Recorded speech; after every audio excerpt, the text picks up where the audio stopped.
fantasize about rejecting the apologies that I know will never come. The ones I deserve from loved ones who have abused me, bruised me with their hands, their silence, their absence. The ones who made me question my worth in this world, my place, but most importantly, my life purpose.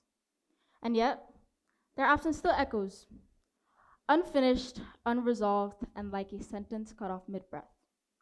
But the thing about longing for people in absence is that at some point it stops feeling like hope and it starts to taste like hunger. And hunger within itself also has memories. So I'd like to dedicate this one to my grandmother, whose shared moments are still loved and whose love still continues to grow like the tree that I used to sit beneath in.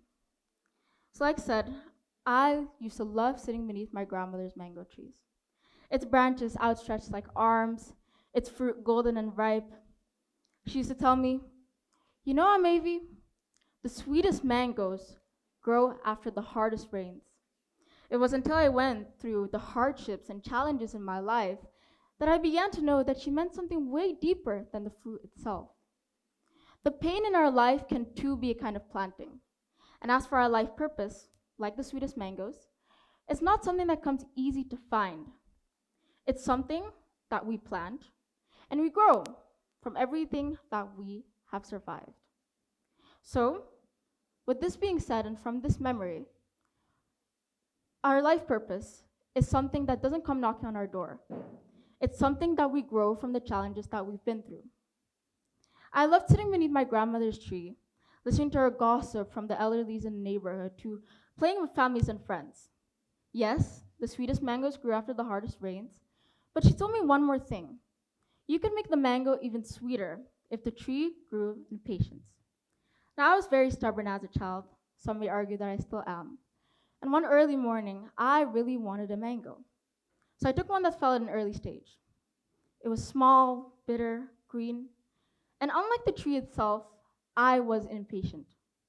I wanted the sweetness before the waiting part. And I began to know that this is actually the way that I believe I've lived most of the stages of my life. I became obsessed with proving that I was okay, that I was perfect. So I learned the language of excellence. I wanted to be what the world applauded, so I became agreeable, articulate, high achieving, not because I loved it, but because there were questions about myself that I just was not ready to answer. It reminds me of later in my life, in middle school, when a teacher asked to write an essay on what real happiness means to you. And while other people wrote about family vacations, friends, or their mother's tight hugs, I wrote about the silence.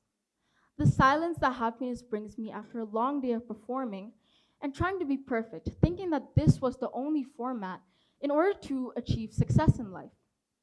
And so I've realized that after reflecting and sitting in silence for so long, that purpose is not something that roars, it's something that whispers, whether beneath my grandmother's mango tree or in our ears. It's not something that asks for the world to applaud, but it asks for authenticity. And this is what I believe is the language of the future. And so when it comes to the purpose in our lives, I want to ask you guys to raise your right hand. And now please raise it a bit higher if possible. So, like said, in our lives, we strive for perfection and success. But the distance between you raising your hand the first time and the second time is actually how most of us decide to live our life.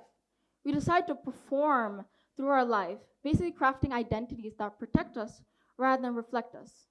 We decide to learn the language of excellence and the grammar of survival rather than purpose.